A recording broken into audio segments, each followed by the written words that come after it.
తిరుపతిలో గౌరవ వేతనం పెంచాలంటూ పశు వైద్య విద్యార్థులు చేస్తున్న నిరవధిక సమ్మె 30వ రోజుకు చేరుకుంది. ఇందులో భాగంగా విద్యార్థులు చేతులు కాళ్లకు స్వతహాగా బేడీలు వేసుకుని న్యాయదేవత ముందు తమ గోడును వెళ్లబుచ్చుకుంటున్నారు. తమ ఆకలి కేకలు అటు యూనివర్సిటీ అధికారులు ఇటు ప్రభుత్వం పట్టించుకోకపోవడంతో సమ్మెను మరింత ఉధృతం చేస్తామని విద్యార్థులు హెచ్చరించారు. వెటర్నరీ జూడాల సమ్మెను విరమించని నేపథ్యంలో వర్సిటీలోని హాస్టల్స్ ను మూసివేస్తామని మరోవైపు అధికారులు బెదిరిస్తున్నట్లు విద్యార్థులు ఆవేదన వ్యక్తం చేస్తున్నారు. విద్యార్థులపై తల్లిదండ్రులకు ఫిర్యాదులు చేస్తామని సైతం అధికారులు హెచ్చరిస్తున్నట్లు సమాచారం. విద్యార్థులను నిస్సహాయ స్థితిలోకి నెట్టే ఈ చర్యలను తీవ్రంగా ఖండిస్తూ నేడు విద్యార్థులందరూ యూనివర్సిటీ గేట్లు మూసివేసి నిరసన తెలుపుతున్నారు.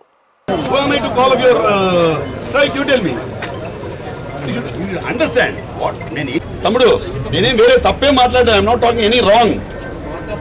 You have every right to do it. కాదనలేదు కదా, నన్ను అబ్స్ట్రక్ట్ చేసి జరుగుతూ ఉంది కదా. ఒకసారి మీతో మాట్లాడితే ఏంటో తెలుస్తుంది, దానికి ఏమైనా సొల్యూషన్ ఉంటుందా కనుక్కుందామని వచ్చాను నేను. మీరు బయట పెట్టేస్తాము